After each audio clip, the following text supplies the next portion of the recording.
Assalamualaikum warahmatullahi wabarakatuh. Pada kesempatan hari ini, kita akan bersama-sama belajar mengenai permintaan dan penawaran.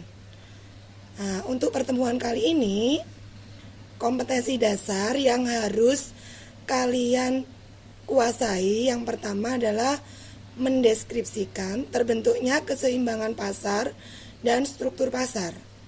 Kemudian, menyajikan hasil pengamatan tentang perubahan harga dan kuantitas keseimbangan di pasar. Sedangkan untuk tujuan pembelajaran, melalui pendekatan saintifik digital dengan menggunakan model pembelajaran discovery learning, diharapkan peserta didik mampu yang pertama menjelaskan pengertian permintaan dan penawaran. Yang kedua, menganalisis faktor-faktor yang mempengaruhi permintaan dan penawaran. Dan yang ketiga, peserta didik dapat menjelaskan hukum permintaan dan penawaran. Baik, kita awali yang pertama, mengenai definisi permintaan. Apa itu permintaan?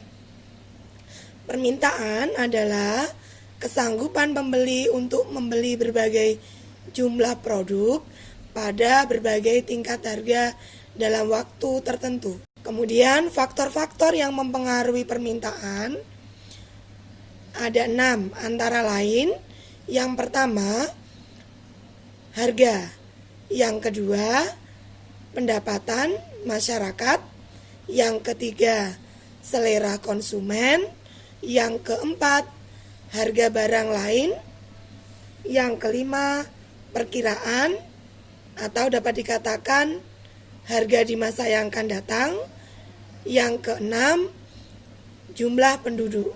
Kemudian untuk kurva permintaan, pada kurva permintaan ini terkait dengan namanya hukum permintaan. Nah, bunyinya hukum permintaan menyatakan bahwa bila harga naik, maka jumlah permintaan akan turun dan sebaliknya. Atau dapat dikatakan bahwa harga naik, maka jumlah permintaan akan turun dalam keadaan ceteris paribus. Untuk menggambarkan kurva permintaan, digunakan sebagai tolak ukur adalah harga, sedangkan faktor-faktor lain dianggap konstan atau ceteris paribus. Kemudian untuk fungsi kurva permintaan dengan rumus QD sama dengan A dikurangi B kali P. Keterangannya, P adalah harga produk, QD adalah jumlah produk yang diminta, A adalah konstanta, B adalah koefisien. Untuk memperoleh persamaan kurva permintaan dapat digunakan rumus Q min Q1 dibagi Q2 dikurangi Q1 sama dengan P dikurangi P1 dibagi P2 dikurangi P1. Sudah Ibu tampilkan pada gambar. Nah, untuk memahami rumus tersebut, mari kita bahas mengenai contoh soalnya. Misalkan, dalam suatu pasar diketahui saat harga beras Rp5, jumlah yang diminta misalkan 40 kilo. Dan ketika ada kenaikan harga beras menjadi Rp15, maka jumlah yang diminta 20 kilogram. Carilah fungsi permintaannya.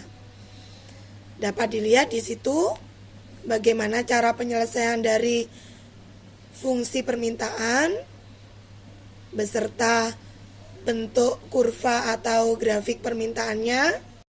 Setelah kita mempelajari mengenai pergeseran kurva permintaan, maka kita akan mempelajari mengenai penawaran. Pengertian dari penawaran. Penawaran adalah jumlah barang yang ditawarkan penjual pada tingkat harga tertentu, pada periode tertentu, dan pada pasar tertentu. Untuk faktor-faktor yang mempengaruhi penawaran, yang pertama harga, yang kedua adalah harga input, yang ketiga teknologi, yang keempat harga barang lain atau substitusi, yang kelima adalah perkiraan harga pada masa akan datang, dan yang keenam adalah jumlah penjual, banyaknya jumlah penjual. Nah, sedangkan bunyi hukum penawaran berbunyi, apabila harga suatu barang naik, penawaran barang tersebut akan naik. Dan apabila harga barang turun, penawaran barang tersebut akan turun dalam kondisi ceteris paribus. Selanjutnya, kalian bisa melihat mengenai tabel penawaran mangga misalkan di pasar minggu. Di situ kalian amati berapa harganya, berapa mangga yang ditawarkan.